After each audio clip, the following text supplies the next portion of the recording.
What's up, everybody? You know what time it is. It's time for the Three Black Guys Show. Put up your threes if you're happy and you know what's going on, everybody. We are so If you glad ain't that happy, you popped in. They ain't happy, man. that's if you ain't happy, put your threes up. It don't If matter. you ain't happy, we'll put your threes up there. How Don't about want to that? put them up there. Don't put them up anyway. Guys, I'm excited, man. We got the entrepreneur extraordinaire with us tonight, man. We got the man with Yes, sir. all the plans. I'm talking about with all the plans. Do you I hear mean, me? all the plans. I mean, there's no plans. Like dudes' plans got plans. You know what I'm saying? Like straight up, just all the way like that. All right, so I'm gonna go ahead and get started, man. Once again, all the views that are shared on this show are the participants of the show and does not recognize any entity or resemble any entity. So if you have a problem with us, just send us an email. And you will be okay. I All promise right, you. I promise you will. Like I promise you will be all right. you're right. You know what I'm saying? It's gonna be all right. So now I'm gonna let Mr. James James. introduce Oh, our you want our me to do it? Okay. yeah, I want you to do it tonight. You know what I'm Okay. saying? You ready? So listen, y'all. The gentleman we have on, Ferlando Parker Sr. Man, listen, this guy. Only thing I can say, he's like a sales Jedi. You know what I'm saying? Like dude can do anything when it comes to business. I have never it's crazy, man. I'm gonna let him talk about it, but listen, this is one of the shows that y'all need to be paying attention. Like if y'all got some pencil and some paper, y'all need to be writing down what this man says. I'm telling you, because even in my business, I listened to some things that he was giving out, and this is stuff he could charge for, y'all. But he's giving out these nuggets for free. Like That's what I'm talking about. like I literally wrote this stuff down, man, and used a lot of it to get my business on track. So I'm telling you, man. But once again, y'all, Mr. Ferlando Parker Sr., my brother, go ahead. Yeah, Welcome to the Three Black Guys Show, sir. yes, sir. Thank you. So Tell us a Ferlando, little bit about yourself, man. yeah, Tell us man. about What's up with Mr. Parker? Right now, I'm just currently just trying to make it through COVID-19 and Amen. keep myself healthy and away from what could infect us or what have you, and trying to keep on the proper PPE for all our employees. well, first of all, tell us what your business is. What do you do? You're a business owner. What business do you own? Yeah, I have 4 different businesses. I own Hang TVs.com. I own Um, BirminghamGrub.com, and BirminghamGrub.com is an online food menu directory, mom and pop restaurant. I also own SpendPerfect.com, which is personal budgeting consulting services, a service that I just started about a year ago. Currently working on it. And we also do a business where we put in digital menu boards for restaurants. We have 17 locations of digital menu boards and mom and pop restaurants, and we sell advertising directly on the menu. 4 businesses. Yes, sir. 4 businesses. That's awesome, man. We push business, Black-owned businesses real hard on this channel. That's what we are about. And it's awesome to have a brother on that not only has 1 business, but 4. 4. 4. Yeah. That's 4. awesome. Like Yeah. I thought I was doing it big by 2. You know what I'm saying? I got to catch up. Obviously, I'm still I'm still behind in the game. You know what I'm saying? I got to catch up. But Ferlando, listen, man, give us a little history on I Hang TVs. I know that's the one that really, for me, just watching your business model from that really inspired me. Well, I Hang TVs was born just out of a situation with my kids and me working at Direct TV. 12 years ago, almost 13 years ago, I was working at Direct TV as an installer, and everybody was switching from fatback TVs to flat screens, going HD. And every time I would install install satellite TV for people, they would always ask me, did I know anybody that hangs TVs? And I would tell them no, and they would ask me if I would do it, and I tell them no, I might get fired. So kept a lot. So I was a single father at the time. I had 5 children in the house, dad, and I bought my own flat screen. And my daughters, I had 3 girls and 2 grandbabies living with me at the time. And my baby girl and my other daughters helped me put the TV up on the wall. We got the wires hid in the wall, and my baby girl said, "Dad, this can be another business," because I closed the business to go work for DirecTV. Well, get custody of my children. They didn't have a lot of daytime, so I basically had to get home, cook, do their hair, all kind of stuff to try and keep my kids up. And so I took a job with DirecTV corporate, and I didn't like it, so I ended up starting my next business adventure by putting up my TV.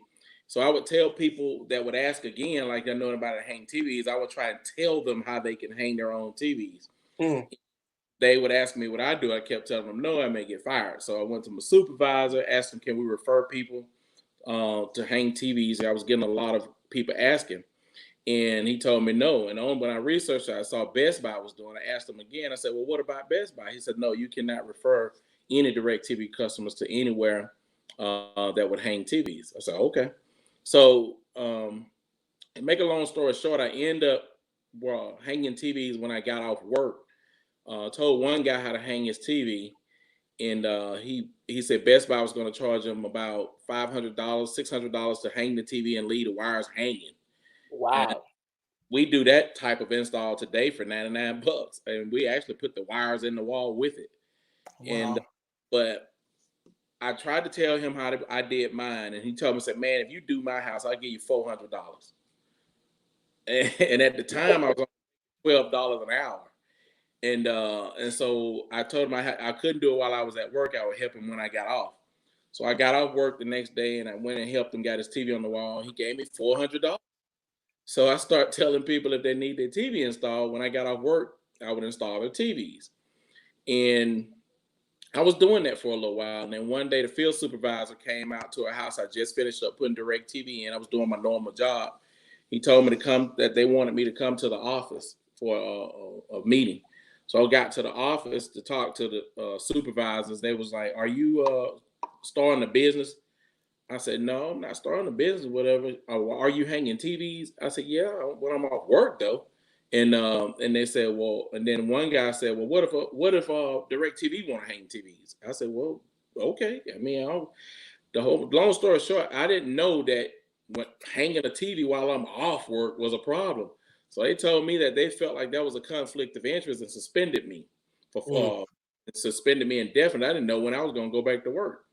So I was at home with the DirecTV truck and the PDA that they gave us, and watching my kids catch the school bus to school, and sat there for a minute and just started thinking about all those people asking me if did I hang TVs. So I went back through the PDA, went to looking and finding those people, calling them. They asked me, oh yeah, you can do it. So yeah, well, can you come over today? I was like, yeah, I'll come over. So I went over, hung the TVs. So within 4 days, they end up calling me back for a meeting for DirecTV. But by then I had been cleared $3,500 hanging TVs. And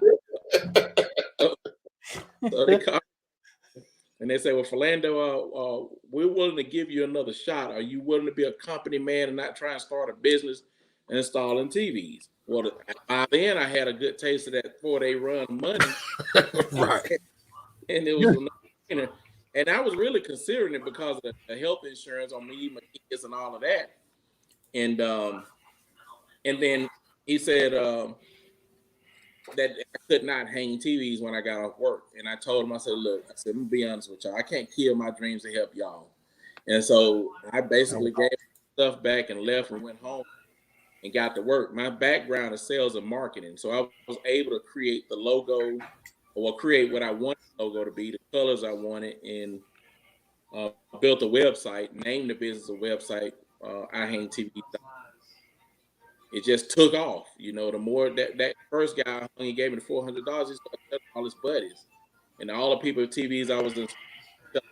Their friends were coming over visiting, seeing that their TV was on the wall, and was asking, well, who did your TV?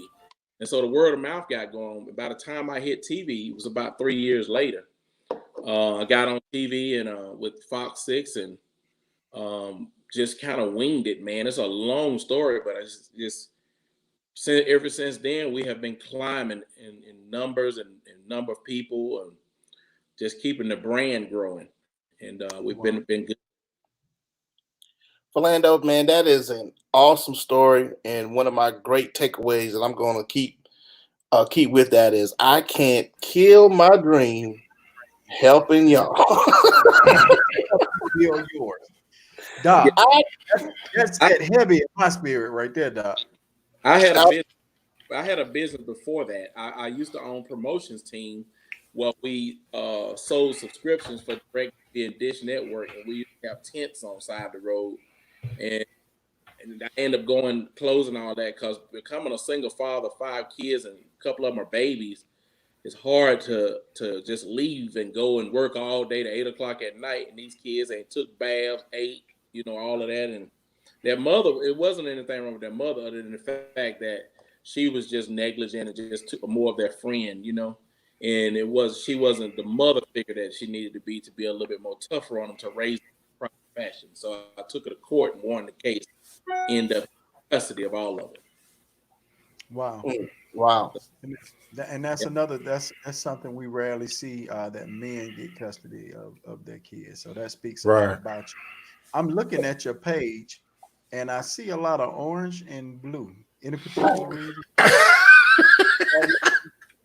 I'm just asking. Huh? What?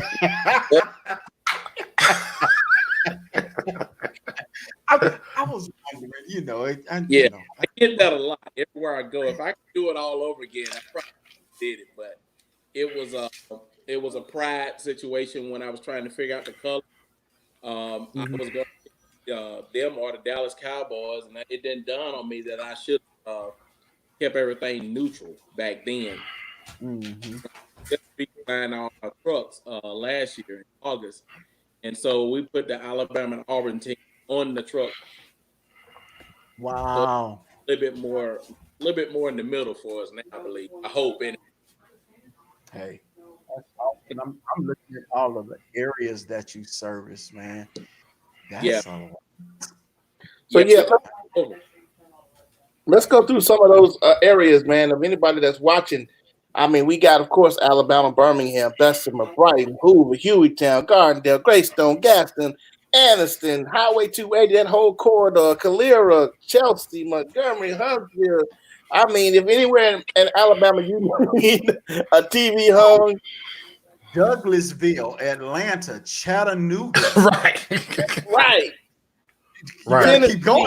I was going to Alabama at first, but then I was going to get down to the rest of them, man. But he's in Georgia, and man, is it right that you are now nationwide coverage as far as the commercials? Are you getting national commercials going out, or what's going on, man? We the commercials, we ran the commercials here in Montgomery, Huntsville, and Birmingham. But I made a post back in December, just like I told you all how I got in business. I just kind of put that on Facebook as an inspiration to others, and it took off and went viral, like 300,000 people and 7,000 shares. And Ricky Smiley shared it, and people was calling us from New York, from everywhere. Wow. And there are people who are inboxing me to franchise the business or sell, rights to use the name and all of that in other areas. So we're working on that. That has been a goal of mine since I started. Wow. I mean, the name alone, I'm sorry, Steve, but the name alone is genius. You know what I mean? That's genius. Yeah. What do you do? I hang TVs. And the thing about it, man, it's so simple, but it's like I would have never thought to call my business I Clean Buildings. You know what I'm saying? You know what I'm saying? Like but it works. Right. Really does. I call it the 3-foot rule. People within 3 feet of you should know what you do for a living. It's your business. If people don't do for a living, you're missing a lot of money, leaving a lot of money on the table. So people within 3 feet of trucks or whatever, we're giving them a domain name. We've captured what we do. They gave them the website and the name of the business all in one name. See, so guys, that's what. I'm sorry. Go ahead, Steve. Go ahead. Anybody who's listening, you're thinking about starting a business. I know we haven't asked them any direct questions, but what he just said was a 3-foot rule. They should be able to tell everything about your business within 3 feet. Other people call it an elevator speech. In his name, period, like Mario brought out, his name is his elevator speech. It is his 3-foot rule. You know everything about his business from reading it. You know what I mean? I wish I had done I Make Lemonade. You know what I'm saying? Right. So if you got a business out there and people got to hunt and try to figure out what it means, and you got all these triple Q's in your name, make it simple. That's rule number 1 for me. If you're going into business and you're thinking about doing a business, and this is what this show is for, we are in a time, and I meant to say this at the beginning, and I'm gonna say this, I'll let you go, James, is that what we're trying to do is give everybody an opportunity during this time of COVID. You have now the opportunity, life is shut down. You have the opportunity to have thoughts, ideas, that come up with a great business idea. And what we want to do here at Three Black Guys Shows is, first of all, show you a Black business that is succeeding. Second, show you a Black man that is succeeding and is not afraid and taking care of his children at the same time. So we are knocking out a lot of stones tonight, everybody. You know what I mean? We are knocking out a lot of stones. And so go ahead with your question, man, but I'm gonna put this out here: the 3-foot rule. Say that one more time so people can get it. If they didn't grasp it, we need y'all to grab a pen and paper tonight, because this man's gonna drop nuggets, and we might not come in like, say, this is a nugget, this is a nugget. No, it just might drop. It might be something to help you in your business. So go ahead one more time, a 3-foot rule, and then James, go.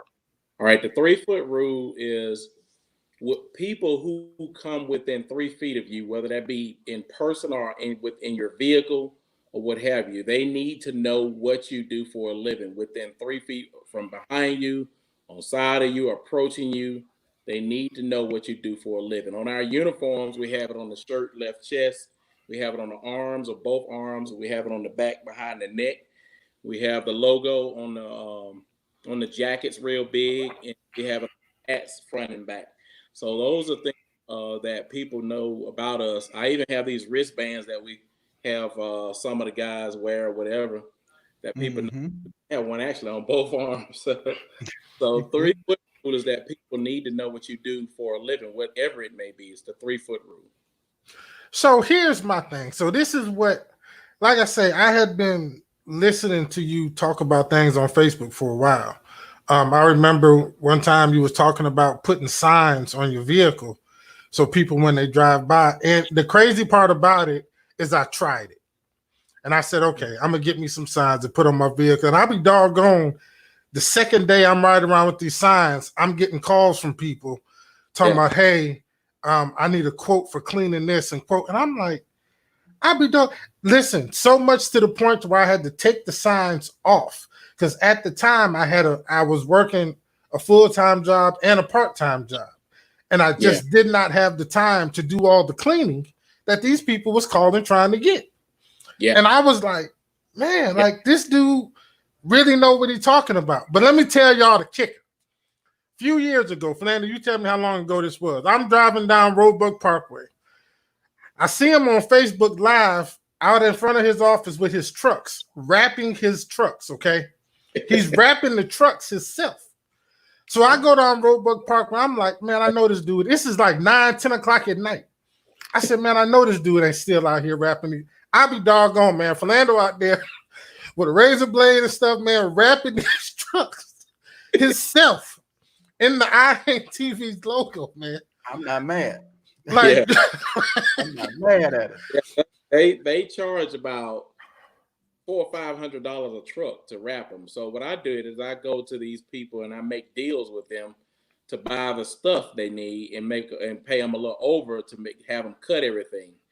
The only challenge with that is that within 2 years they'll start to fade again. So at some point you're either gonna continuously be paying for this, or you are gonna do what we just did. We just spent $17,000 to get all the trucks wrapped the right way, where it lasts 10 years.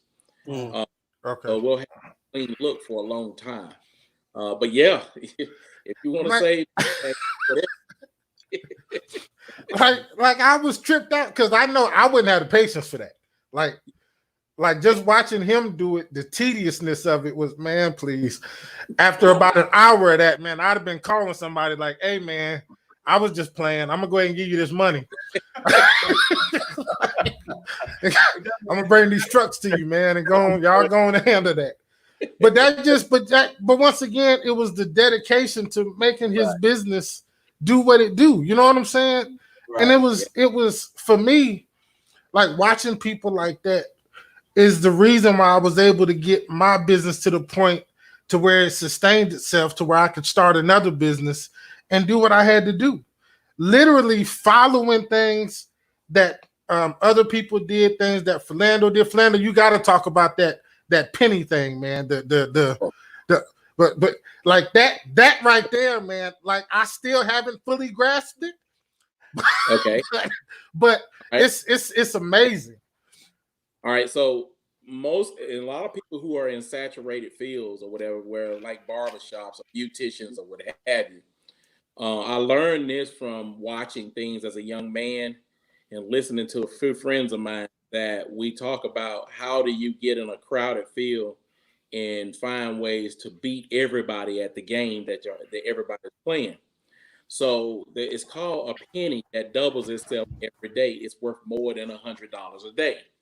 Well, I'm gonna use Fred as an example. He goes out and he cleans a building for $100. Well, if I go out and I charge $10, which is the penny, to clean the building, I'm not gonna make a lot of money right away. And so, but remember, this penny doubles itself every day. So I will take a loss for about a year or two or whatever until my penny doubles itself to the level of where James is. So, for example, if James makes $100 a day, I'll make 1 penny.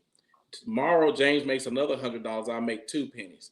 The next day, James makes another $100, I'll make 4 pennies. Next day, he makes $100, I make 8 pennies.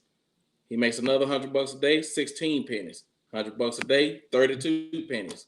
When my 32 pennies makes it to $100, James is gonna make $100 the next day, but the next day I'm gonna make $200. Next day he's gonna make one more $100. I'm gonna make $400. Next day he makes another $100. I make $800. And at some point I am going to outrun James. I outran Best Buy that way. I knew Best Buy had the area on lock with installing TVs when I started. I knew they were a bigger company, and I learned the concept from watching how Walmart did Kmart and Best Buy did Circuit City.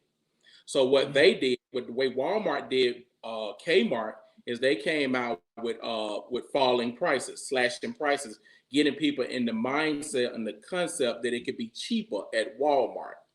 And Walmart did that for I don't know how many years until they came off that horse. And in the process, Kmart died. So you beat your competitor and you win the race when you start to develop that mindset that a penny that doubles itself every day is worth more than $100 a day. People ask me all the time, Ferlando, how are you able to run a $99 TV special for 12 years? At some point, you think you ought to go up, but we don't have to because it's doubling itself. And our business has increased every year since then because of it. And so where other companies can't seem to catch us because they don't understand the penny philosophy. They feel like they're not getting enough money to go to Montgomery for $100. I will go to Montgomery for $100 because it only costs me less than $10 in gas to get there. And to actually do the work and get back, I'll probably spend about $30 in all on the whole installation itself and made $70. And yes, time makes up for it. However, the truck is wrapped. It's advertising going down the interstate. I put a wrap truck in the driveway in Montgomery, and I'm flowing through Montgomery with advertising, and I'll get back. Now I got 2 or 3 other customers that saw that truck was calling. Now we're going back and forth to Montgomery. When we bought more trucks, it hit me that the truck was $400 a month, $410 a month per truck. Well, at first I was a little scared of that because I didn't want no truck notes and all of that kind of stuff, but I broke it down per day. So I broke the money down per day. I broke $410 divided by how many days we work. I think it was 6 days a week. So we only had to make about $17 and some change per day to afford the truck. So 3 or 4 trucks ain't even over $50 per day. So it made more sense for me to go out and spend $100,000 on trucks, and because they'll pay for themselves over time and we'll be done. Well, during COVID-19, our business has increased so much that we're actually paying trucks off and get ready to buy more trucks. So wait a minute. You're telling me during COVID-19, your business is booming enough that you're paying off trucks? Yes. That you bought? Yes. Wow. On an average week, we do about $5,000, $6 grand at this part of the year. I've been monitoring this about 10 years now. I know I have a forecast of how much business is going to come in, how much money we're going to make. Been keeping up with a track record of when to spend money on advertising or whatever. So when COVID-19, they made everybody go home, stay inside. Mm-hmm. Well, when the stimulus checks came out, people were buying TVs. Yeah, because I can't find one. I need a new TV and I can't find a TV. Yeah, the TVs were selling out. Walmart knew it was coming too, so they put them on sale. Yeah. And they sold out. Our phones lit up, and in the process of that, we start running commercials right before it. We actually didn't have the advertising dollars. We was just balancing on the budget, keeping the reserves in check, and just kind of was getting ready to hunt down because we had to spend wisely. Well, I took a chance on advertising because Fox was also hurting too. And so they asked me if I was willing to do it. Oh, I actually called them for advertising. They told me if I was willing to commit to an advertising plan, that they would give us 100 commercials for $2,000. That's over $30,000 in it of commercials. I took a credit, took a chance on shooting dice, paid it. We made the money back the first week, and we have been climbing ever since. So now we're up to 16 grand a week. We're doing pretty strong numbers. And so when you're doing those kind of numbers, yeah, you can pay trucks off. Wow. So that's what COVID-19 has done for us. Everybody's at home. We had to dust off the old trucks. We got old trucks out there running around. But every truck I have right now is on the road servicing homes. And we hired in all the people. I hired 2-3 more people in the office. And, we were able to stay alive during COVID-19. I bought masks. I bought hand sanitizers. I bought everything that we need PPE wise to protect all of our people. And so far we've been making it okay. And we haven't, I got business owner friends that had people that work for them that actually have died from COVID-19. Wow. Yeah, wow. That's something I pray every day about of all my people that are working. Our office staff works from home. They remote into their computers and at the office and print out jobs, all that for, it's just a blessing to have a great group of people around you and that can figure things out with you and help you run the business more smoothly. Right. Well, a question came up. I see a lot of businesses now that we're in COVID-19 see that you can work from home. Will that be something that you think you might allow? Yeah, when still do? I knew I could work from home. I worked in my own home for 3 years before I opened the office. Really? And so I've always known that. The only challenging part about it is I can't monitor and I cannot be the person that keeps everything in check. Well, I won't say I can. I just haven't learned how to keep everything in check from the office staff. But when we're in an office setting and everybody's doing what they need to do, we're able to move and react a little better. So we're actually working on ways to get more control digitally with the installers in the office. We're trying to connect that way. We have tracking devices on the trucks. We have CB radios in the trucks So we know where the trucks are. The only challenging part is if they need a radio or truck to go to another install, the installer has to come back to the office to get the work to take with them for signature. So we're working on a lot of things that'll make it a little bit more easier for us in that area. But yeah, it's one of them things. A lot of it. I overload though for our office, and so it's not so pressing that we have to make everybody stay home to operate. But there's a lot of businesses that are not going to make it or not going to return, and there are quite a few of them that are figuring out how to work from remotely from home. Mm-hmm. Mm-hmm. Okay, I got a question for you, Mr. Ferlando. So we've all heard the saying that necessity is the mother of invention. Right. I want to ask you two questions because I want to help somebody tonight who might be watching us. They're at home. They might have this business that they have in mind. What was your necessity to get you past the fear of stepping out and out of that job and walking away from DirecTV? I know it was that first 35, 40K, 4K that got you excited about stepping out on your own. But what was the necessity to say, okay, I can do this? What got you past the fear? Because there's a lot of us who have great ideas and we're using it as hobbies, but we won't full blown take it into a business. And then after that, after you tell us what was your necessity to get past the fear to start, what was kind of your first step? Go ahead. Well, I've never had. I was raised to be an entrepreneur, if you want to call it that. Okay. I only worked there 6 months. I have never been able to mentally work a job, never. And when I was young, 7 years old, I worked for Mr. Jesse Lewis, selling Birmingham Times newspapers. We did odd jobs, cut grass, things like that. When I was young, my uncles had 4 or 5 bootleg houses. My dad had a hustle with the calves. He had 2 different calves. My grandmama worked at the flea market. My granddaddy was an entrepreneur. He had his own mechanic shop. And it was all about make sure you get your own or your hustle or whatever. Now, my brother and I are totally opposite. He is just now coming around to wanting to own a business or what have you. But me personally, I've always preferred, if I had a job, I didn't want to work on their clock. I wanted to work on commission. And I would always try to find a job that was commission based. But as far as get what was necessity, I didn't have any thing that I needed to have as a necessity to make a decision. It's kind of a test of faith. You have to have faith to even want to start a business. Yes. You have to understand that you're going to be in that business for 2 to 3 years to 5 years. That way you may not make no money coming home. Say that one more time. Say that one more time. A lot of businesses that you get in, you have to be ready to not be able to make money. A lot of people want instant gratification when they start a business.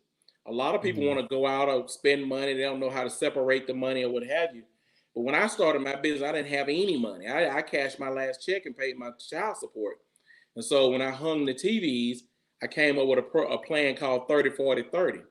30% of my income went in my pocket. The $30 out of it, $100 went in my pocket. $40 of $100 went into a bank account for the business, which is used for operating.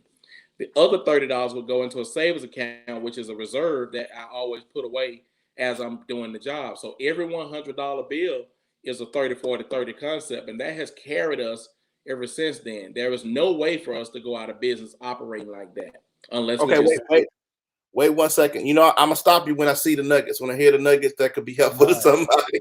Every $100 you said that you got, every $100 that you get, you apply the rule 30-40-30.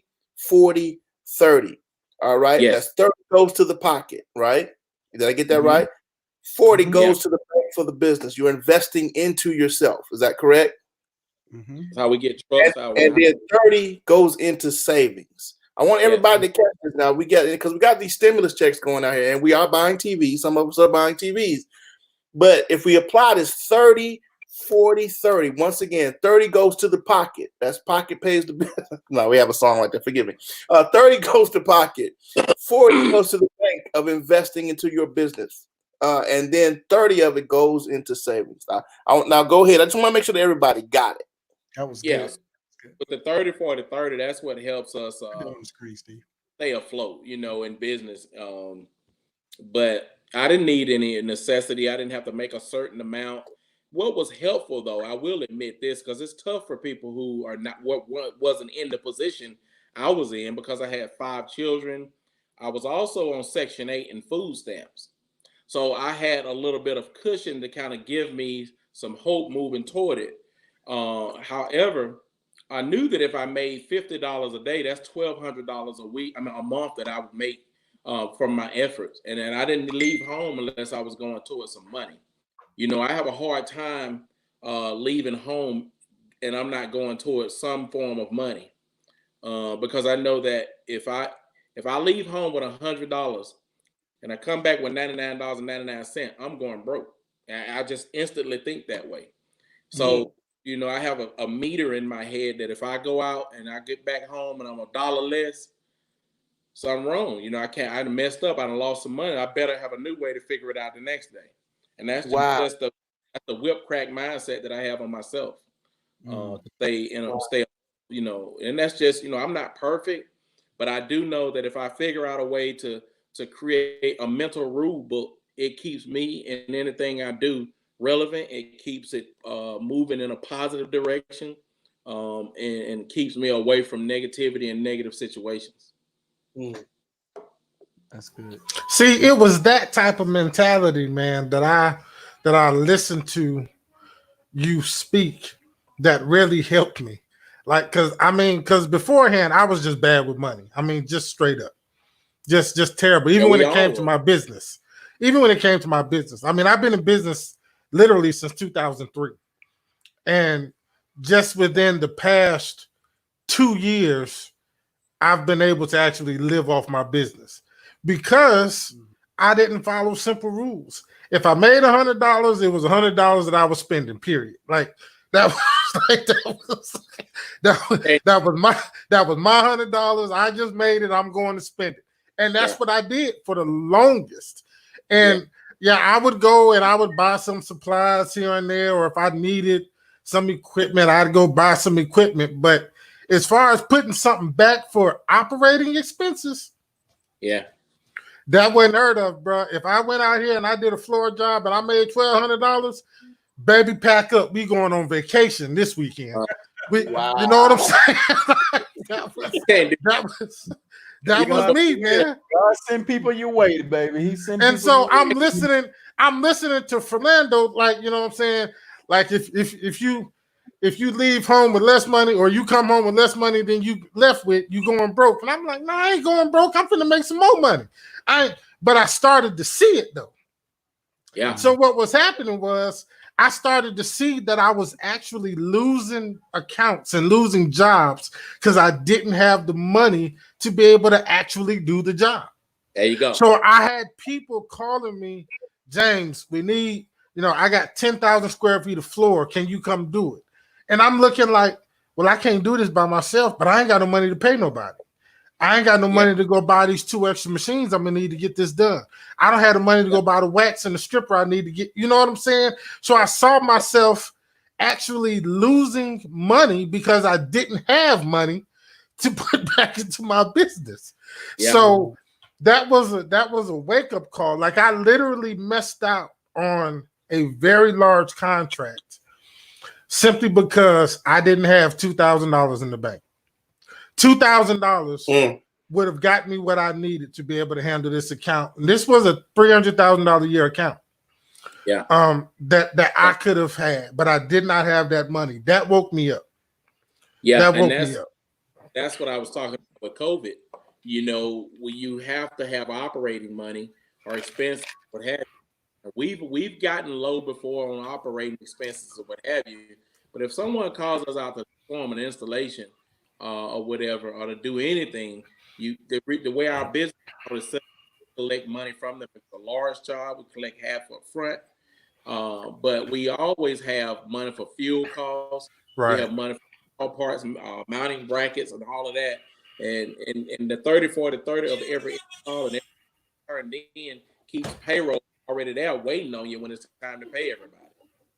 Right. And it's bad, man. Like I literally, there were times, and this is no joke, I didn't even have the gas money to get to a job. Yeah, that's wow. yeah. No, That's bad. That is. Yeah, that's real bad. And believe it or not, a lot of people out here like that though. Like I operated like that, man, off the fly like that for the longest. And like I say, I got a job in Montgomery that I can't get to because I don't have the gas to put in my van to get there. And it's stuff like that that eventually had me waking up and then listening to Ferlando talk about some of these business things, real simple stuff.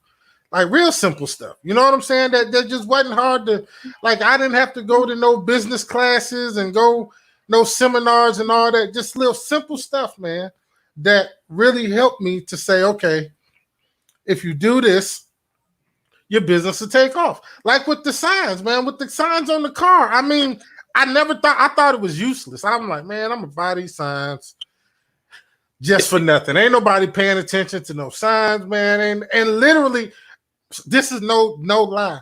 I'm driving, get a phone call. Dude is behind me, calling me. He's like, man, I'm behind you. I'm looking at your sign. You think you come clean my house tomorrow morning? Yeah. Like I'm tripping. I'm like, oh, okay. So this works. It's like going fishing. It's just like going fishing. And the more you do it, the more you'll eventually learn your target customer. I watched the Bass Pro, the Max, whatever they want to call it. These people take a nice, beautiful boat out in the water, put whatever on that hook, throw it in the water. Within a few minutes, they snatching the bass up out the water. And for something like that to be so precise, they have to know a lot about the bass fish, and when to get them, where to get them, or whatever, to be able to do that with such precision. So when you have people are no different than cows, dogs, fish, or whatever. If you learn behaviors of people, you can lure them to whatever. So when you put a sign on your vehicle, not everybody's going to be attracted, but there's somebody that's going to be reading that sign and have a need for what you want. Right. So it's like casting a net when you wrap the put some on your car. I just had a conversation with a lady last week, and I'm actually helping her design her. She has an Escalade, helping her design her Escalade, and she was like, "You mean to tell me you want me to wrap the whole truck?" I said, "That whole truck wrap will buy you a new truck." You understand? These people will see your business going down the street on that truck so many times that you're branding the name in the minds of people whenever they may not need you now, but they're gonna be like, "I remember I saw that truck." Right. Holy. You know, you'll make more money by mistake with the stuff all on your car. Burger King has a king, McDonald's has a clown, and Wendy's has this girl with these things, and the KFC has, everybody got somebody being real extra for the business. You have for your business. See, you can't be in business and be ashamed of it at the same time. Wow.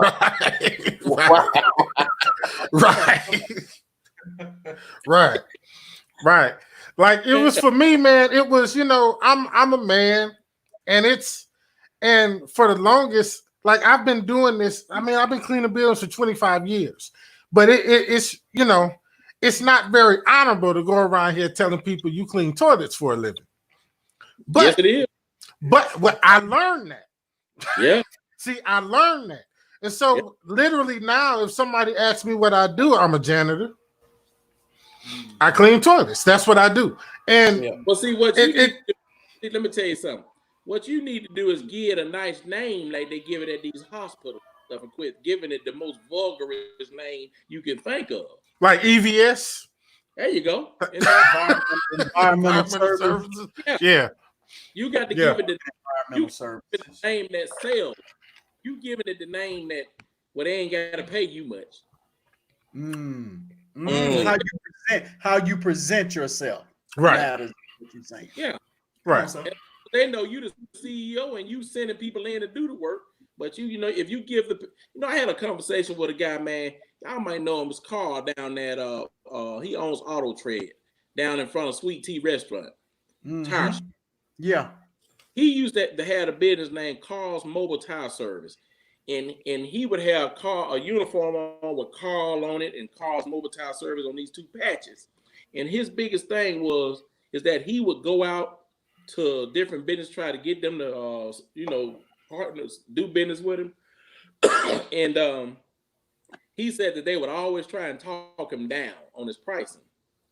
I said, Carl, what you need to learn how to do is actually I asked him how sensitive he was about his business, because some people are really sensitive about if you checking them on their decision making. So he said, well, yeah, tell me, man, I want to hear it. I said, well, number one, your truck say Carl's Mobile Tire Service, and you got it on your patch over here, and over here say Carl, you it. So the people feel like they can negotiate and haggle you down. I said, but if you change the name of your business and hide behind the logo, see, when you see I Hang TVs, you don't see Ferlando Parker. You go to, and now you won't see nothing about the owner or none of that. You ain't gonna see nothing but just us working, you know. And so we had to learn that it's best to hide behind the logo and just do the work and let the business be great. And so he changed it to Auto Trade. So it's called Auto Trade now. The next time I saw him, he said, man, they doing business with me now. I said, because they don't know you the owner. Right. Sometimes we get too proud in what we own and what we do, that we get all in the way of the money. And we keep living in Alabama. Wow. Say that again, in Alabama. What in Alabama? We living in Alabama. So Mm. until we understand that it's in our best interest to create something and just put it out there. I get people tell me all the time, I thought you was a franchise. I thought this was a corporate business and you just have a branch here in Alabama. I love the stories. I love the stories you tell, Ferlando, about you going in and working, and people ask who the owner is or where the owner is, and you say, here I am. I am he. He is me. All that on the low as much as possible, because that's how I learned how to do the business better, by listening to the customers, you know, and learning things that we can do better. So being out there with these guys, crawling in attics, going under houses, and doing whatever we can to make sure that these customers are satisfied has helped me you know, I'm just now, this week coming up will be the first week of me not doing any installs, getting out the truck for probably over 6 years.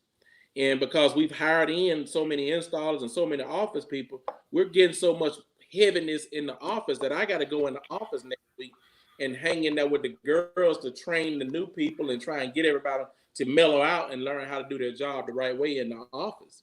But yeah, really getting out there with the installers. I got a truck that I drive and I got it with tools and all that, and I go out there with them and we do jobs all week long and whatever. But you know, this will be kind of odd for me this week coming up. Let me ask you a question. Yes, sir. I know earlier you said, you know, how you came into it from the other job. For a person that's starting a business or that has a business, how do you know when it's ready, when it's time for you? Say you work a bit, you have, you know, you did your thing when you came off of when you got off. How do you know when it's time to jump in this thing full time? I always say, go ahead. I'm sorry. When you have the cash flow, when, like I told you, when I saw the $3,500, I knew it was the market. It was a huge market for it. I knew that anyway, because the people kept asking me about the business, and you know, I see people that be saying they keep going. I had a guy about a week or two ago. I had to cut him loose because he kind of got crazy about being at work, and he get up and leave and go home and don't come back or nothing. So I let him go. But I had a guy, that very guy told me he left a Fortune 500 company to come work for me. Now they was paying him $10. I'm paying him $14. And he says, but I had health insurance over there. I said, well, did they pay all your health insurance? He said, no, they paid half. I said, okay, well, have you thought about getting your health insurance or whatever on your own? He said, He said, no. I said, why? He said, because it's high. I said, what's high? He said, it's $370. I said, well, okay, well, let's break that down. And if they pay half, I'll pay more than that. And I said, let's break that down. $370 divided by 4 is about $92. I say, well, I pay $60 of that. That's 2/3 of it.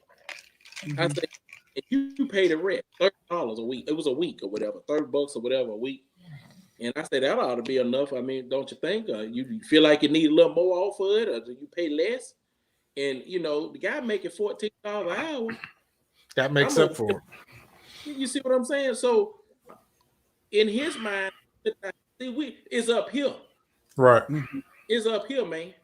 When you it up, you tend to think we ain't got it like that or don't have it a certain way. And I get taken a lot of time where people feel like my business ain't legitimate. I don't know if they think that or not. But we are a business that is registered with the Secretary of State, recognized nationally for what we do. And we cover all we got insurance, we got workers' comp, we got everything any other business have. But again, some of these people feel like, they just working for, I tell people all the time, you got to watch people and how they talk to you. Some people say, well, I heard you got your little business. That word "little." Tag words, as my buddy Fly Dave call them. It's the tag words that get you. When you hire people, they'll have that mindset, But the people that work for me, they know I give them bonuses. I do whatever. I take care of my people. If I don't do, because I can't do none of this without. Right. And they know this. I appreciate everybody that works for me, but the biggest challenge is the mentality that a person has. So Mario, to kind of give you a understanding of knowing when, you should know when by the measurement of the money that you're making and bringing in the house. Okay. At that point, you ought to be able to make that conscious decision. See, sometimes we get so caught up with the job that we feel like we won't make it without the job. That's like being a slave and they done let the gate open and you don't want to go out. And you still want to stay on the plantation. You want to stay on the plantation. Say that again.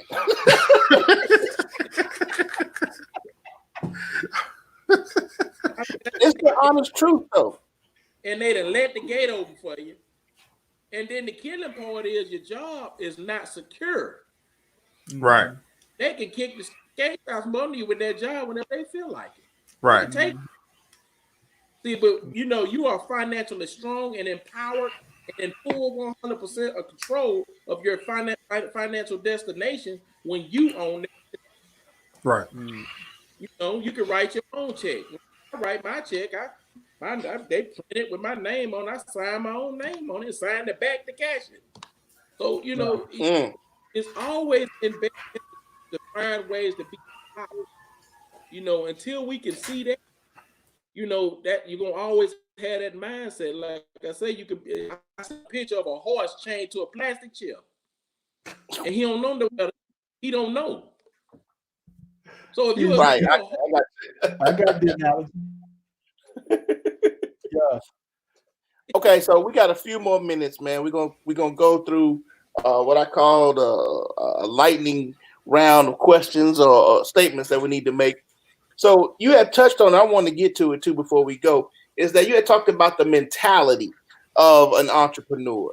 And a lot of us, man, like you said, we fear that the money won't come in, or we fear that what we have in our hands is not going to be enough.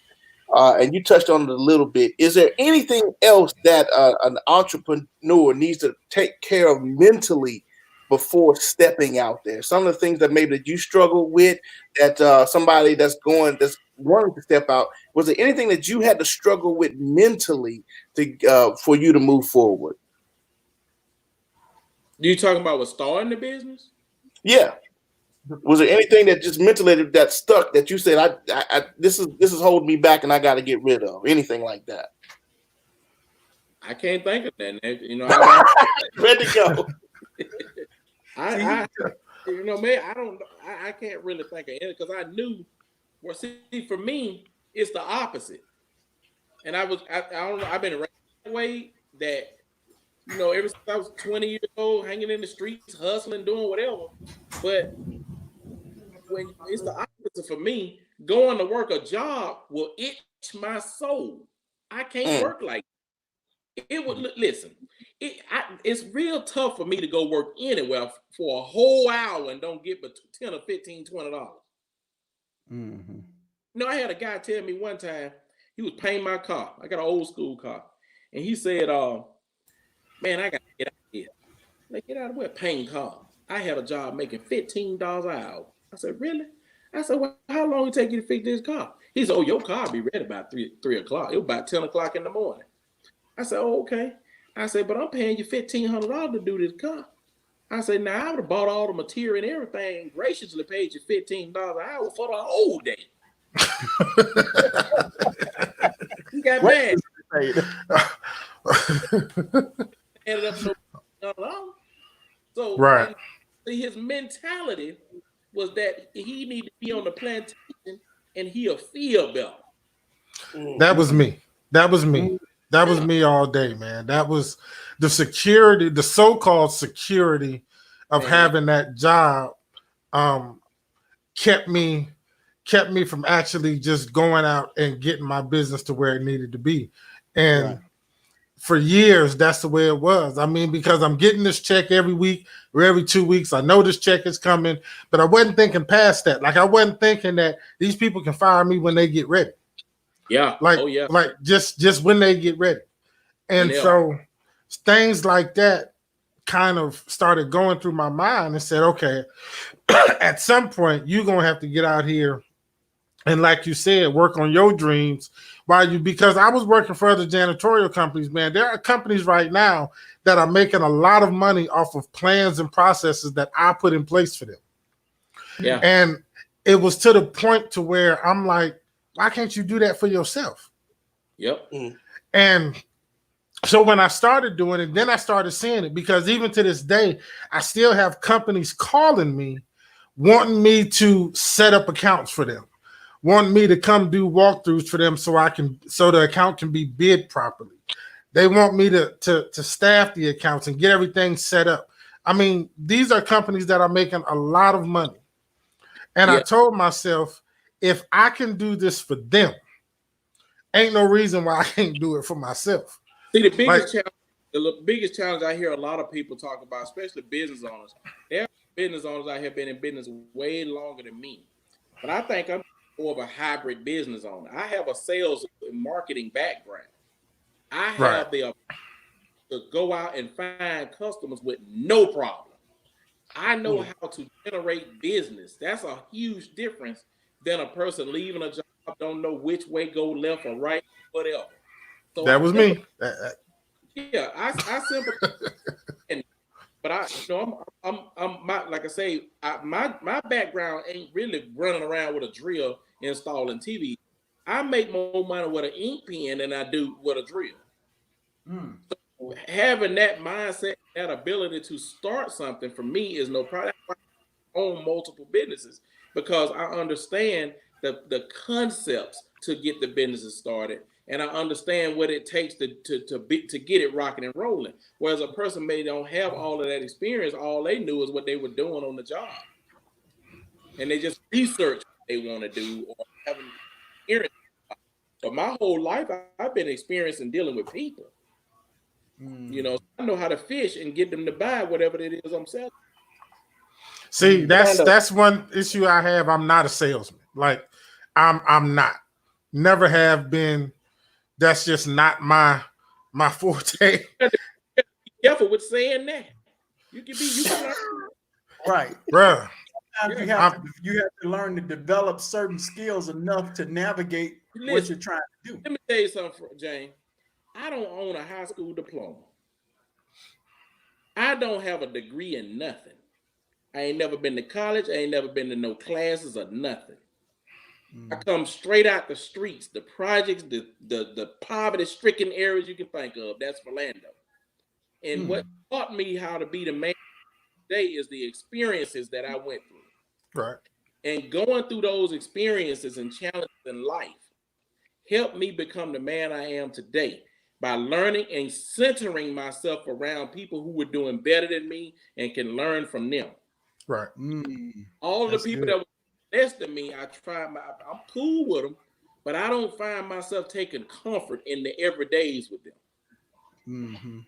Because I have to find ways to keep progress. Right. Because if I end up going in a bad direction.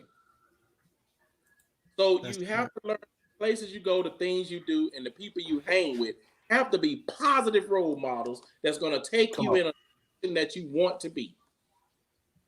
That is very important. We had I think it was Mr. Carlton Mack last week who asked about, what's the first thing or one of the things that you should do when you start a business, and that is finding you a mentor and finding you a mentor that you can trust that will give you the correct information. We do, Mr. Carlton. Speaking of Carlton Mack, he asked a question: can he sit down with Ferlando?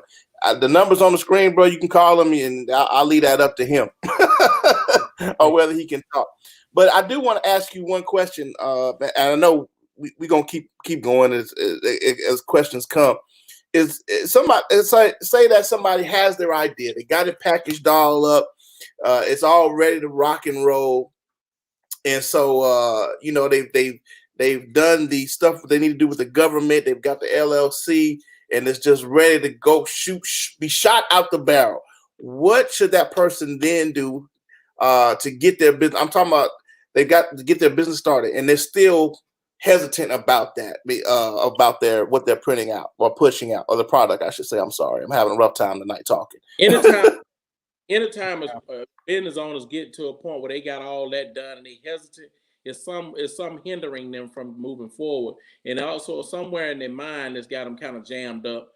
Because majority of business owners that I know that are going to invest in all the legal stuff and getting going, they are extremely excited to get the business open. So, but I think anyone that's looking to start a business, number one, I feel like they got to have a website. They need to have a logo. They need to know their target customer, and they have to get to work. It's just that simple. You got to start somewhere. You cannot sit back and have all that legal stuff in place and ain't nothing going because you just ain't choosing to move forward. I think if you got all of that legal, I think most business owners are go-getters. What I'm getting at is, if you get all of the legal stuff in order, it takes an amount of gumption to even do that, because that can get on you. You know what I'm saying? That can be a cumbersome task in and of itself. Well, it depends on the business. There are some businesses they got to get approved and certified, licensed, and all that stuff for liquor license and all kind of stuff they have to get in place. You got daycares, they got to get inspected and all that stuff before they finally get approved. There's a lot of stuff that people have to have, but as far as me, I ain't have but a business license, some liability insurance, and an LLC filed, and that was it. I'm go to work. Right. I understand what you're saying. Saying. And most business owners have an air of go get itness. You know what I'm saying? They have some get up and go about themselves. As they should. Yeah, absolutely. Right. Yeah, and that's just one thing I know, that if you don't have any of that, how can you expect your employees to be enthused about what they're doing? Right. So my first thing would be with any business owner, if you can, try to spend at least a year in that business by yourself to learn that business before you start employing people, because you have to be able to be, the strongest mind in your business. The leader got to be strong. The leader got to be the rock of the whole organization, and if the leader got some fears and all that stuff, it's going to show, and it's going to trickle on down to the people that's working for you, and all the service you rendering ain't going to be so great too. I like this. Huh? I like this, what Miss Erica put up. She says very few Black people are willing to mentor or train when they are trying to make it themselves. I was blessed to find two people. Sometimes it is hard as our culture. We have that crab in the bucket mentality sometimes. I don't want to give you what I got for fear you taking what I got. Do you have what were your mentors? Were they hard to get established? Were they hard to find for you, Mr. Ferlando? And is there any other mentors that you know of that might be willing to help somebody? Now, once again, I want to preface this: Black people, information costs money. Stop being cheap. If you want some good mentors, you might have to pay for them. But go ahead. Not with me, Stephen. I won't charge anybody a dime. It is my way of giving back. The Lord put it on my mind. Everything, whoever just said that about people don't want to help and all that. One thing I do know, I get more. I'm affiliated with lots of different businesses, strong business people, because of that. I get more blessings. I have people call me because I'll put something on Facebook and I say, "Hold up, man, let me check that out for you." And I done saved a few $1,000s getting it done because I lend them information and we find ways to help each other. The power of networking is one of the absolute golden blessings any Black man can have. And if you can't network and work with each other, see, the problem be we too money hungry. We want to make money from everybody that's doing. I'm more blessed from helping other business owners, and I am more. And I can go to these. I can call most of these business owners right now and get whatever it is Ferlando may need from them. But you got to be able to network and be willing to help other folks where they are maybe struggling. And they may not tell you they're struggling, but at least send some information or whatever. But no, we too proud or whatever. I can lose everything I got today and I can start a whole nother business and catch back up with everybody within a matter of 5 years. It's because mindset. You see, so see what I'm saying? We got to stop that crab bear, whatever we called it or whatever, because number one, it's called giver's gain. You got to be willing to give to gain anything. But if you go on at people talking about information costs and all that, man, come on. It ain't gonna hurt me to tell somebody what you need is a website, and it ain't gonna hurt me to tell nobody that. I don't care if they hanging TVs. They got to be able to have an understanding that the power of networking. I can help this TV. I can funnel jobs to this TV guy, But we always want to be the biggest and the baddest and all that. No, man, it's more about caring about people than money. See, those people like that are more money hungry, and they'll probably won't last as long, and they have more problems than you might have, because you're not willing to help anybody or don't want to do nothing for nobody. You might get into IRS problems. Guess who coming to save Ferlando? That IRS or that tax preparer that I helped build her website, or I may have helped shielded her, told her, it's just things like that, man. I can remember when I bought my Corvette, I went through hell getting a car, but I'm affiliated with Adamson Ford, and I just so happened to tell them I'm in partnership with Adamson Ford, and I called them and told them the problem. They told me to come down now. Now, the first CarMax people, my credit was good. Tell me I had to pay $12,000 down because they were only going to finance me so much. So I go to Adamson Ford, tell them the problem. We already networking together. They basically said, well, don't worry about it. We'll get you done. They got me done. I ain't paid no money down. Still had a low, I think 9% interest rate. Still got the deal done and walked away with a drop top there. They paid no money, no 12. Network came from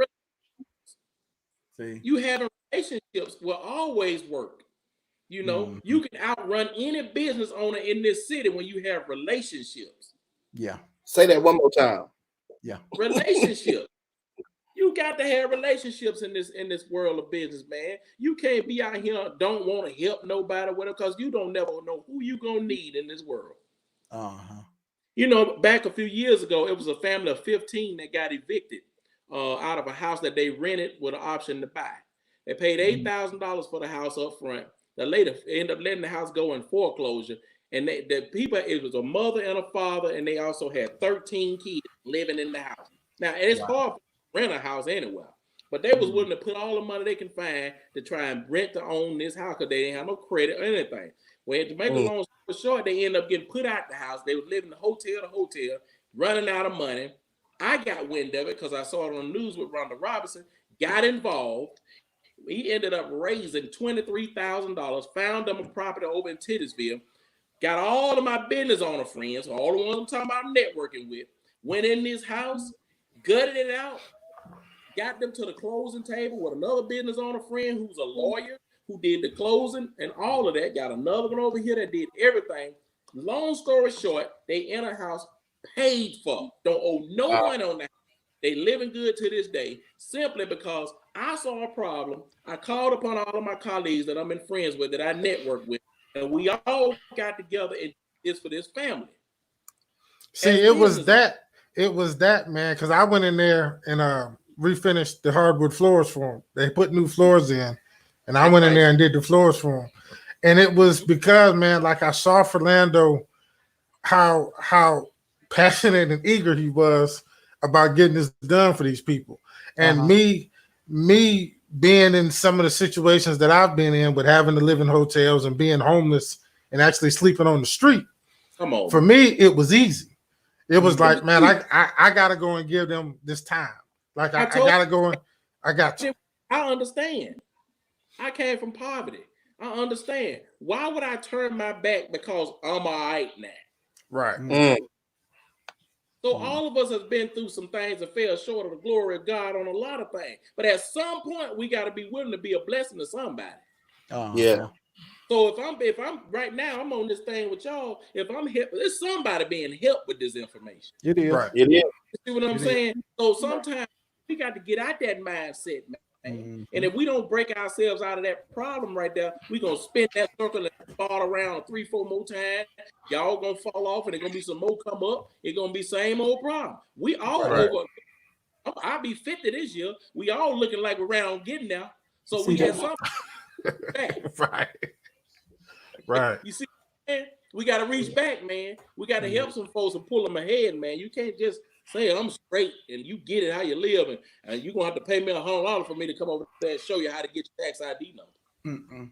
And to add to that, from a consumer perspective, man, we have to learn to spend with us.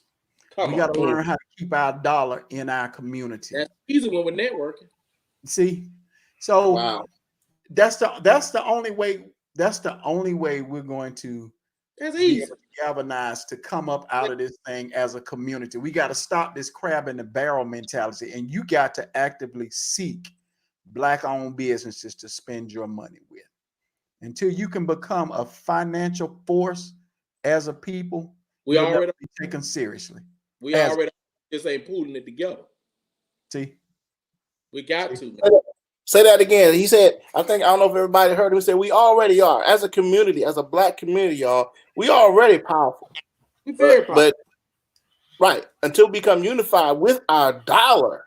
Unified with our dollar, then our voices become much greater in the public space. Everybody else understands how important our dollar is. That's why you have people come and set up businesses and get loans and set up businesses in our community first. Yep. They don't look like us. You know what I'm saying? But they come but they understand we're going to spend dollars. Right. How we have to spend our dollars with us first. Make it a point to spend our dollars with us. First. Networking, man. Networking is the most powerful thing you can have. I just told y'all earlier, I got a business with these mom and pop restaurants. I go in these mom and pop restaurants. I design the menu board, install it for them at no cost to them, keep it up for them, change prices and all that at no cost to them.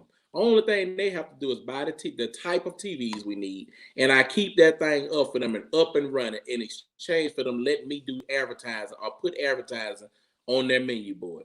I don't make no money from them unless I start selling advertising. So the number one advertising tool I use is I put our Hang TVs on all 17 of these spots.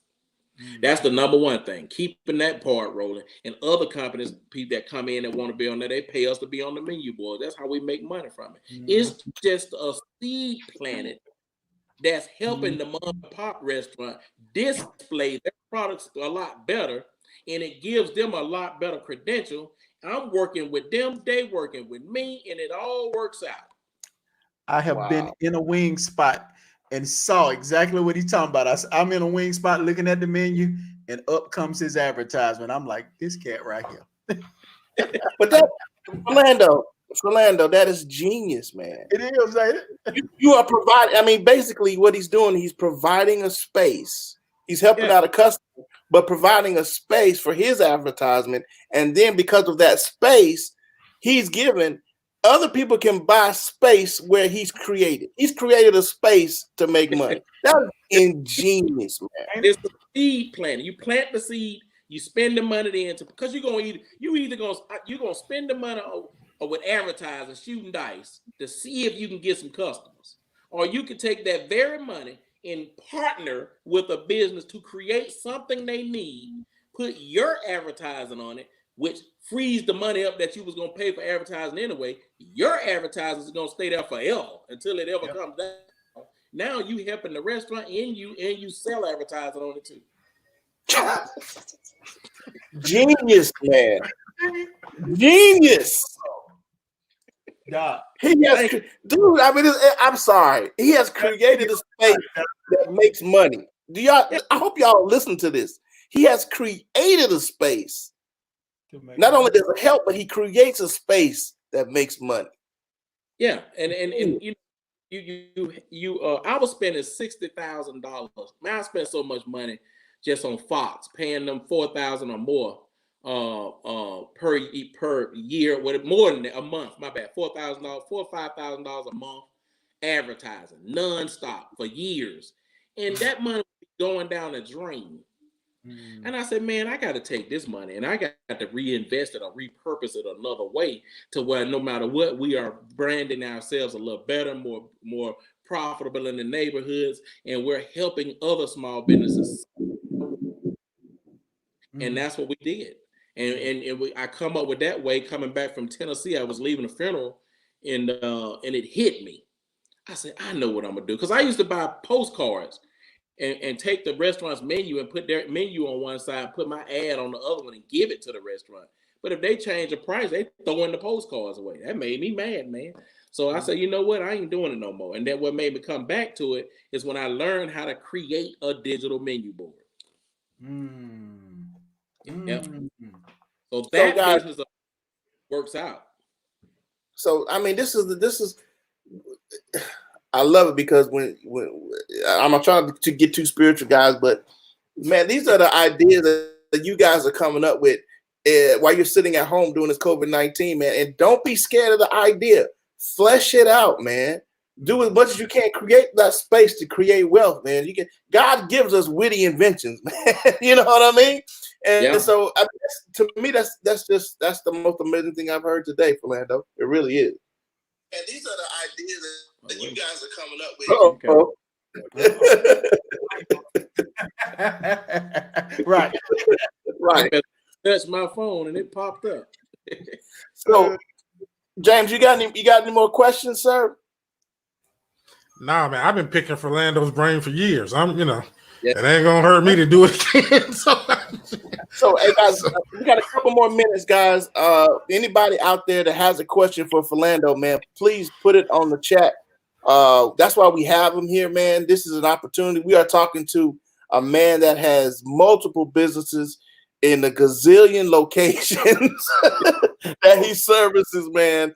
I mean, if you want to pick this man's brain right now, now is the time to do so. Go to 3 Black Guys page. I know some of you guys are watching through a share that we might have. 3 Black Guys show page. Get us there on Facebook. We're there on YouTube also. While we're waiting for you, I want to talk about a couple local businesses. Daylight Media Productions. Do you want to say anything about that, James, while we're waiting for some other people to come in and ask us some questions before we go? With Daylight, man, right now I'm still working on. I got a couple of short films I'm still working on. When everything opens back up, I'm gonna be doing commercials for businesses. Getting back into that, helping people out, man.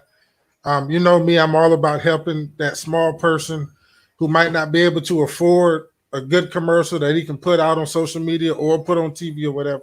So I'm putting together a package, man, very affordable, that's going to help some people be able to do that. Because it was one thing that I wanted when I started my business that I was not able to do because people just wanted. I mean, I'm just starting off, bro. I don't have $1,000 to give you for a commercial. Like I just don't have it, and I'll never ask anybody to lower their price. So for me, it's just about making it affordable out the gate so we can get it done. But that's all I'm working on at this point. But be looking out for the short films, though, man. They coming. They coming. Mario. Shout out on the mukbanger, James. I peeped you out. Kudos. Good job, sir. The day in the life, baby. Day in the life. That was good. Yes, sir. I represent Scripps Embroidery Studio. My lovely wife, Ms. Erica Glasgow Leonard, started her own monogram and embroidery studio. And we service all things from t-shirts, bands, Greeks, and babies. Whatever your monogramming needs are, whatever your vinyl press t-shirt needs are, we have you. Even corporate, we have you. James, we're coming to you for a commercial. Let's get it done. So get ready. Get ready. We've been taking pictures, and we're at that point now. That's why I asked you that question, Ferlando, earlier about when is it time to step away from one thing and do another. But Scripps Embroidery Studio, all of your embroidery and vinyl press t-shirt needs, we can handle you here. You can reach us at 205-200-7607 or by email scripps3535@yahoo.com. All right, and then of course there's Myers Lemonade, Ultimate Lemonade, where we do the best lemonade this side of heaven. You can get it from us. We make it right here fresh with fresh lemons. Of course, this is what I've been sipping on all night long. Hallelujah. That's some good lemonade. Anyway, get you some summer in the cup with Myers Lemonade. You can contact us here. Also, there's Myers Ultimate Designs where you get your face mask made. Only $5, y'all. $5. It also has the place where you can put in your filter if you need to have a filter in. $5 for your mask here at Myers Ultimate Designs. All right, I didn't see any questions come through, guys. But Ferlando, do you have any parting thoughts to share with the? It's been an awesome time with you tonight. Any parting thoughts or ideas that you want to share? And I love this idea. Before you start, brother, I know I always cut you off, but I had an incident here in my neighborhood where my kids were not invited to a pool party, and you know, there was a certain reason why my kids were not invited to the pool party. There were certain reasons why my kids were not. Listen, this is the Three Black Guys show now. We don't censor nothing here. We don't censor nothing. Your kids were not invited because they are black kids. They were black. Period. They were black kids. And so it helped me do a life lesson to my kid. And you mentioned before, Mr. Parker, that we should have our own. So we went out and we bought ourselves a pool. We bought ourselves an above ground pool because our kids were not invited to the pool party. So can you give any thoughts about having your own? I know your story you started off with was that you were doing it for DirecTV, but you said you can't fulfill your dreams working for somebody else. You want to touch on that just right quick? Yeah, when you have goals and dreams and aspirations, your family can basically pull you back from them sometimes. People, friends, or I call them demotivators. Having your own and being in 100% control of everything for me has put me in a better position, and it relieved all the fear in the world that I had with starting out or whatever with these other companies. I used to work for ADT Home Security, and I work for DirecTV selling subscriptions. They have what's called chargebacks. So if you end up getting chargebacks, you start getting money took from you or whatever, you are not in 100% control. They control everything from the deal to how much they gonna pay you and all of that. So when it comes to a person stepping out and grabbing their own, I would encourage a person to always weigh the options if they lost their job. If you looking at, like I told y'all, when they suspended me, that was a wake-up call for me. They suspended me with no pay. But I made use of that time by going on installing TVs or whatever, made $3,500 in 4 days. You know, when you make that much money in 4 days, man, you know it's demand for it. You just got to create your strategy on how you're going to keep that consistency with those. You know, 4 days of work for me, I could have stayed in the house the rest of the month based off the money I was making with DirecTV. Right.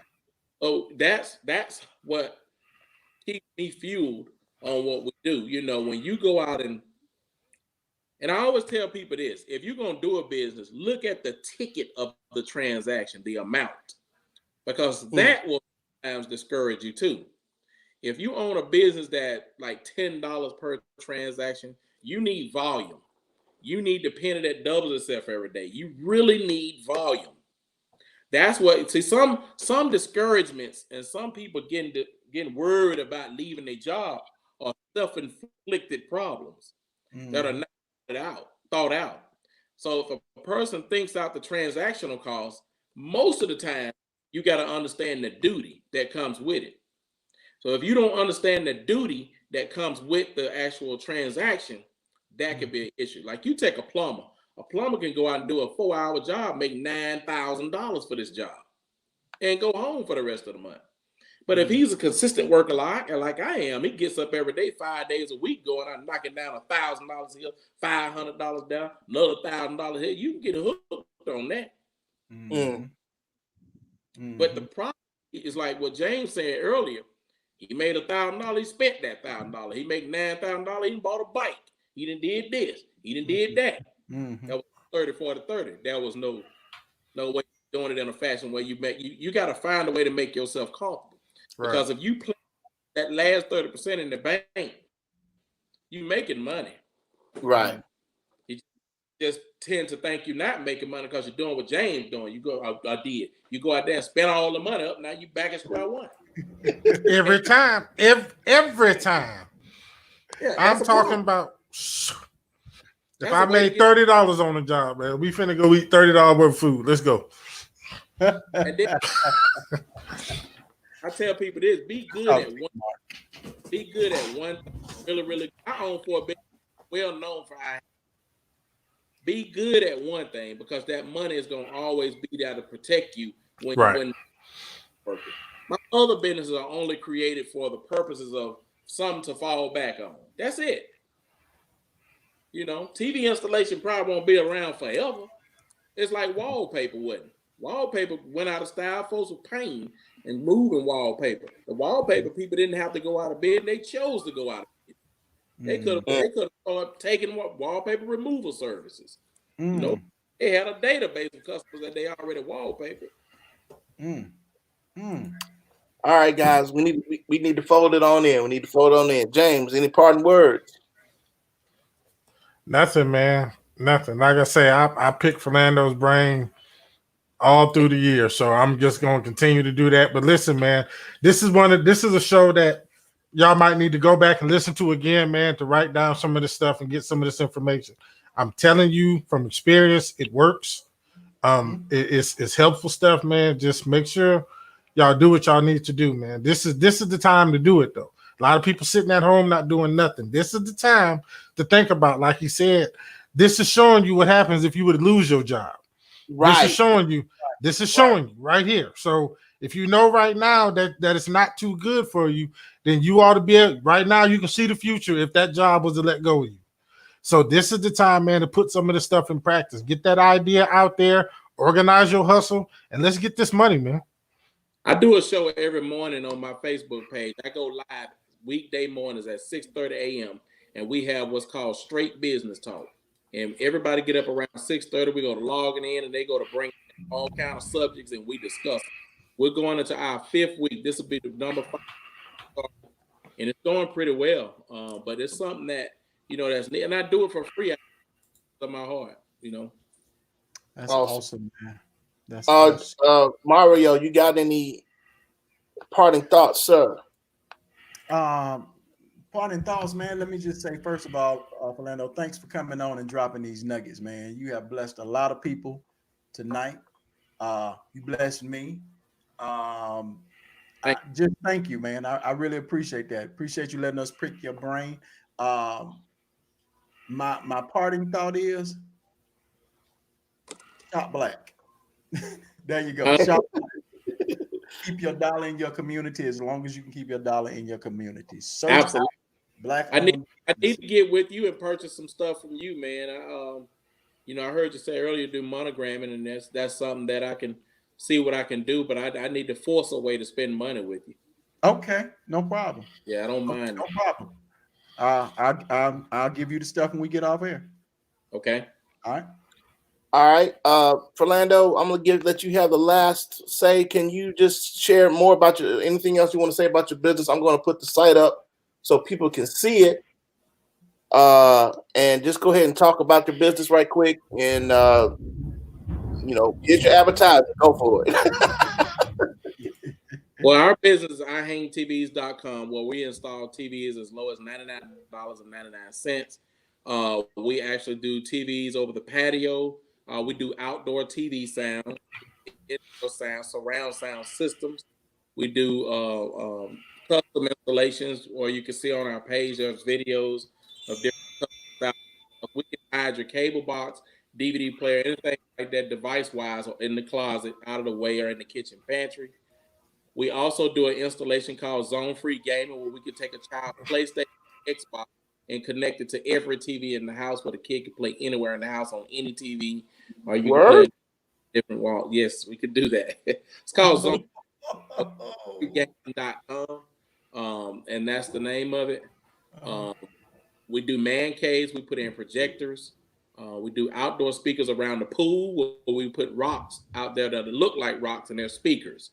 We'll make the sound outside as well with Bluetooth. Oh, awesome. And wait a minute. And just to add another little thing, if y'all got a big painting y'all need hung, the dude hang your paintings too, man. Yeah, we dude come put the big pictures on the wall for you. Yeah, we hang pictures and mirrors and things like that. Hard to hang. Do hang that. They can't be more than 50 pounds though. Listen, if you got a painting or a mirror that's more than 50 pounds, you might need to reevaluate your life choices. That's all I'm saying. That's all I'm saying. Yeah. We do cover at Georgia, Mississippi, not Mississippi yet, working on Mississippi. But we're covering Georgia, Tennessee, and Alabama at the moment. Okay. Awesome. All right, guys. Well, it's been another wonderful show. Man, we're going to wrap it up, get out of here, man. We've been on for an hour and a half, man. These shows are getting longer, man. But I know they're getting better, so I'm not worried about it. You know what I mean? So that information. You've been watching the Three Black Guys show. We've had on the wonderful, informative Mr. Ferlando Parker, the entrepreneur extraordinaire, man, rolling out Hang TV. He is one of the most significant men in our city of Birmingham right now. I would say our state.